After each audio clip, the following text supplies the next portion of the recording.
Bismillahirrahmanirrahim. Assalamualaikum warahmatullahi wabarakatuh. Perkenalkan, nama saya Ajar Gibran Darmawan selaku moderator, dan dua teman saya, Farhan Nurul Adha dan Muhammad Fikri Haikal. Alhamdulillah, pada kesempatan hari ini kami kelompok 5 akan mempresentasikan materi tentang ilmuwan muslim. Para tokoh ilmuwan muslim. Yang pertama ada tokoh dalam bidang kedokteran. Yang pertama ada Ibnu Sina. Nama lengkapnya adalah Abu Ali Al-Husain Ibnu Abdullah Ibnu Sina. Wafat 428 Hijriah atau bertepatan dengan 1307 Masehi. Ia besar di lembah sungai Dajjah dan Furat. Ia di tepi selatan Laut Kaspi, wilayah Bukhara. Sejak kecil, ia sudah hafal Al-Quran, menguasai bahasa Arab, mantik, filsafat, dan lain-lain. Karyanya yang terkenal adalah Al-Qanun fit Tibb, dasar-dasar ilmu kedokteran. Orang Barat menyebutnya Avicenna. Yang kedua, ada Al-Razi. Abu Bakar Muhammad bin Zakaria Al-Razi atau dikenal dengan Rajes di dunia Barat adalah seorang ilmuwan Iran yang hidup di antara tahun 864 sampai 930. Ia lahir di Rai, Teheran pada tahun 251 Hijriah atau bertepatan dengan 865 Masehi, dan meninggal pada tahun 313 Hijriah. Terus ada tokoh Islam di bidang matematika. Yang pertama ada Al-Khwarizmi. Al-Khwarizmi adalah seorang ilmuwan matematika atau yang kita sering kenal adalah Al-Jabar. Karyanya yang terkenal adalah Al-Jabru wal Mutqabbala. Terus ada tokoh bidang dalam astronomi. Itu ada yang pertama ada Al-Battani. Al-Battani juga dikenal sebagai Al-Battaneus, adalah seorang astronom dan matematikawan Arab. Al-Battani nama lengkapnya adalah Abu Abdullah Muhammad bin Jabir bin Sinan Ar-Ragi Al-Horani As-Sabi Al-Battani. Lahir di Haran dekat Urfa. Salah satu pencapaiannya yang paling terkenal dalam astronomi adalah penentuan tahun matahari sebagai 365 hari, 5 jam, 46 menit, dan 24 detik. Selanjutnya ada ilmuwan dalam bidang astronomi. Yang kedua ada Sabit bin Qurrah. Abu Hasan Sabit bin Qurrah bin Marwan Al-Sabi Ar-Harani adalah seorang astronom dan matematikawan Arab, juga dikenal sebagai bahasa Latin yaitu Sabit. Sabit lahir di kota Haran di Turki. Sabit belajar di Baitul Hikmah di Baghdad atas undangan Muhammad ibnu Musa ibnu Sakir. Sabit menerjemahkan elemen dari Eci dan geografi dari Ptolemy. Terus ada tokoh Islam di bidang filsafat. Yang pertama ada Ibnu Rusdi. Abu Walid Muhammad bin Rusdi lahir di Cordoba, Spanyol pada tahun 520 Hijriah atau bertepatan dengan 1128 Masehi. Juga dikenal sebagai Averroes, adalah seorang filsuf dari Spanyol, Andalusia. Ayah dan kakek Ibnu Rusdi adalah hakim terkenal pada masanya. Ibnu Rusdi kecil sendiri adalah anak dengan banyak minat dan bakat. Ia mempelajari banyak ilmu seperti kedokteran, hukum, matematika, dan filsafat. Ibnu Rusdi belajar filsafat dengan Abu Ja'far dan Ibnu Baja. Selanjutnya akan saya lanjutkan pembahasan yang sebelumnya disampaikan oleh Ajar Gibran. Materi selanjutnya tokoh Islam di bidang sosiologi dan biologi. Yang pertama di bidang sosiologi ada Ibnu Khaldun. Beliau hidup pada tahun 1332 sampai 1406 sebelum atau Masehi. Dikenal sebagai bapak sosiologi dan karyanya yang terkenal adalah Muqaddimah. Selanjutnya tokoh Islam di bidang biologi. Yang pertama ada Ibnu Awam. Beliau ahli di bidang biologi, terutama dalam bidang pertanian. Karyanya yang terkenal adalah Al-Falah. Yang kedua Ibnu Jahiz. Beliau ahli dalam bidang biologi, terutama dalam bidang ilmu hewan dan karyanya yang terkenal adalah Al-Hayawan. Selanjutnya ada As-Sinai. Beliau ahli dalam bidang biologi, terutama dalam bidang tumbuh-tumbuhan dan pepohonan. Karyanya yang terkenal adalah Kitabun Nahati Wasi Sujajar. Selanjutnya terakhir mungkin ada Nasir al-Din Tusi. Ia adalah ilmuwan Persia abad ke-13 yang merupakan ilmuwan terakhir di dunia Islam setelah Baghdad dihancurkan oleh bangsa Mongol yang dipimpin oleh Hulagu Khan. Teorinya yang terkenal adalah tentang mekanisme seleksi alam yang membentuk keanekaragaman hayati dunia, yang ia usulkan kurang lebih 750 tahun sebelum Charles Darwin dan Alfred Wallace duo misterius seleksi alam. Selanjutnya tokoh Islam bukan hanya dua bagian atau dua cabang. Selanjutnya tokoh Islam di bidang kimia. Yang pertama ada Abu Musa Jabir bin Hayyan.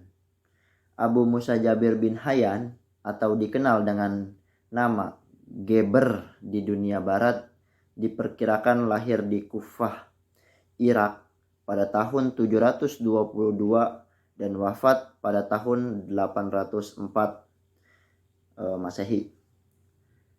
Kontribusi terbesar Jabir adalah dalam bidang kimia. Keahliannya ini didapatkan dengan ia berguru pada Bermaki Fizir pada pemerintahan Harun ar-Rasyid di Baghdad. Ia mengembangkan teknik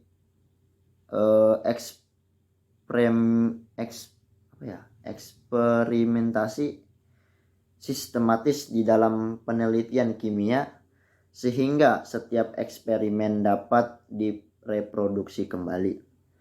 Jabir menekankan bahwa kuantitas zat berhubungan dengan reaksi kimia yang terjadi, sehingga dapat dianggap Jabir telah merintis dikemukakannya hukum perbandingan tetap atau ditemukannya hukum perbandingan tetap. Selanjutnya tokoh Islam di bidang akhlak.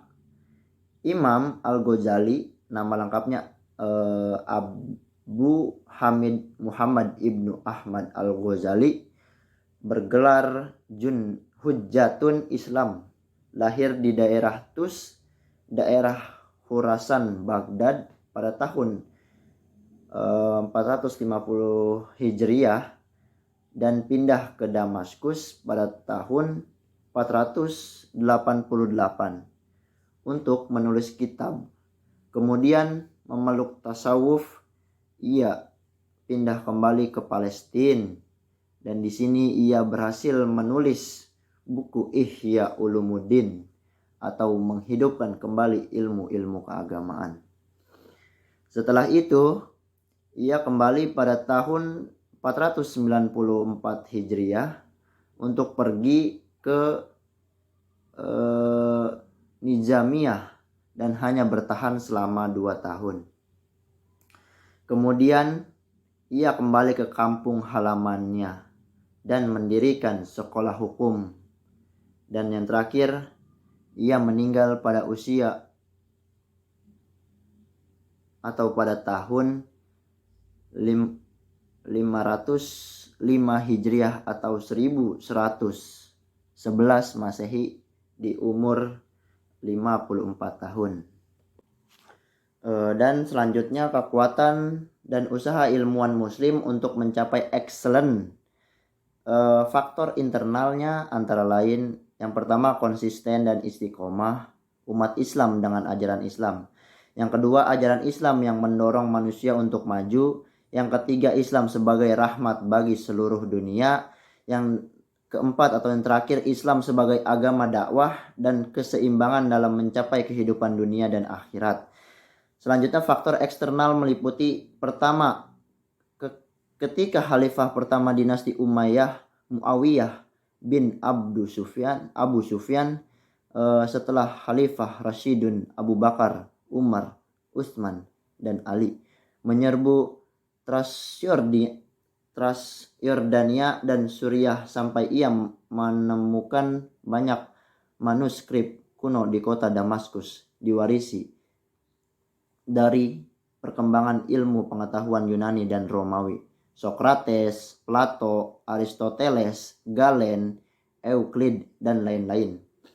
Berdasarkan temuannya, Muawiyah terilhami untuk meletakkan fondasi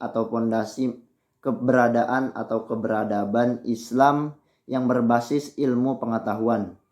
Selanjutnya, pemicu kedua adalah pada saat yang sama Khalifah Umayyah mengadopsi teknologi penulisan naskah di atas kertas yang awalnya dikembangkan Cina.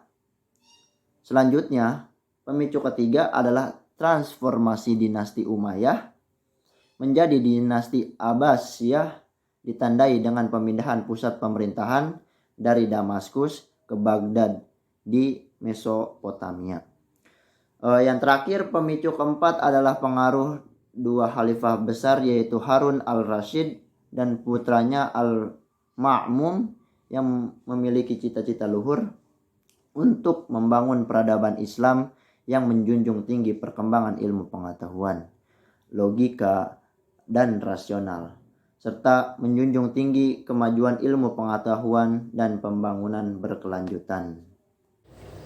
Ya, kita lanjut ke faktor penyebab kemunduran perkembangan ilmuwan muslim, yaitu yang pertama, kritik terhadap Al-Ghazali yang menentang pengaruh filsafat Yunani yang menjunjung tinggi logika dalam nalar ilmiah dalam peradaban dunia Islam. Meskipun Ibn Rushd bersikeras bahwa tidak ada kontradiksi antara filsafat ajaran agama Avicenna dan Al-Farabi, Al-Ghazali tetap menyatakan perang terhadap pengaruh filsafat Yunani dan menginginkan pemurnian ajaran Islam. Sejak perubahan filsafat kemurnian, zaman keemasan Islam mengalami penurunan drastis sehingga jarang menghasilkan ilmuwan-ilmuwan besar seperti pada abad ke-9 sampai 11. Yang kedua, faktor lain yang menyebabkan runtuhnya era keemasan ini adalah serbuan bangsa Mongol yang pada akhirnya menghancurkan Baghdad beserta perpustakaan dan pusat pengetahuan terlengkap pada masa itu, yaitu Bait al-Hikmah. Kehancuran ini sering dipandang sebagai titik balik kemunduran ilmu pengetahuan dunia Islam.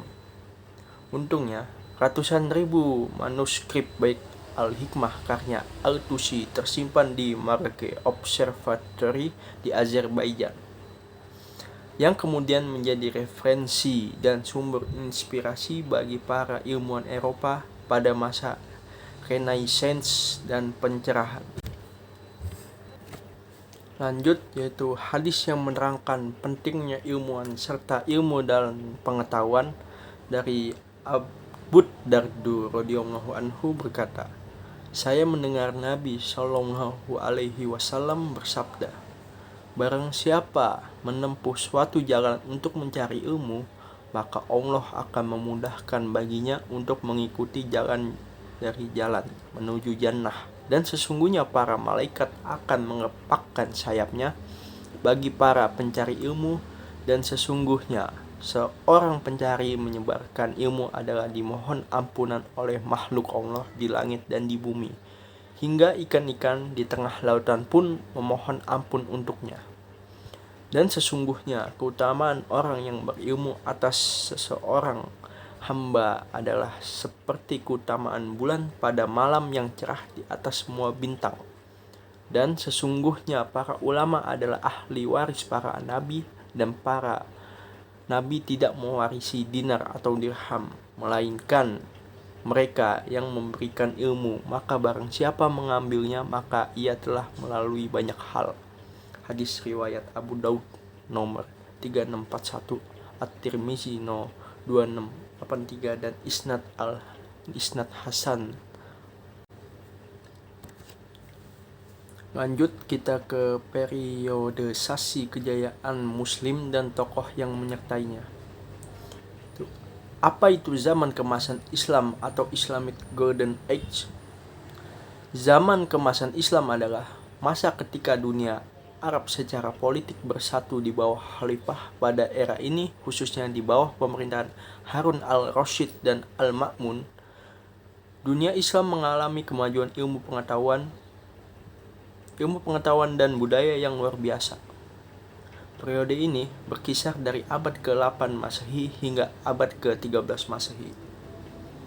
Banyak sejarawan berpendapat periode ini juga ditandai dengan berdirinya Bait al-Hikmah, yang saat itu merupakan pusat studi, perpustakaan, dan universitas terbesar di dunia.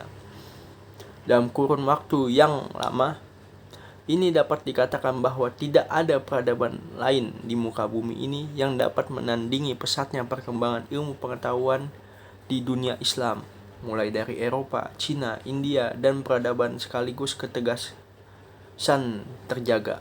Khalifah yang di atas segala memiliki ilmu setiap peradaban pada waktu itu. Lanjut kita ke periode klasik ya. Periode klasik merupakan masa kejayaan Islam yang terbagi menjadi dua fase, yaitu yang pertama ada fase ekspansi integrasi dan yang kedua ada fase disintegrasi. Dan lanjut lagi kita ke periode pertengahan. Abad pertengahan merupakan masa kemunduran Islam yang terbagi menjadi dua fase juga, yaitu fase kemunduran dan fase munculnya ketiga kerajaan besar. Fase kemajuan ini adalah kemajuan Islam. Tiga kerajaan besar yang dimaksud ada Kesultanan Utsmaniyah di Turki, Kerajaan Syafawi di Persia, dan Kerajaan Mughal di India. Ketika kerajaan tersebut masing-masing memiliki kemegahan tersendiri, terutama dalam bentuk sastra dan arsitektur. Dan fase kemunduran pada saat ini, kekuatan militer politik umat Islam sedang menurun. Perdagangan dan ekonomi muslim dengan hilangnya monopoli perdagangan antara timur dan barat jatuh dari tangan mereka. Lanjut kita ke periode modern. Zaman modern merupakan masa kebangkitan Islam yang ditandai dengan munculnya para pembaharu Islam. Periode ini merupakan era kebangkitan Islam. Ada ide baru yang diperkenalkan oleh Napoleon di Mesir, yaitu sistem republik di mana pemimpinnya dipilih untuk jangka waktu tertentu. Yang kedua ada prinsip persamaan.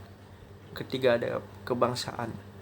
Raja dan para pemimpin Islam mulai berpikir dan mencari cara untuk mengembalikan keseimbangan kekuasaan yang telah membahayakan umat Islam.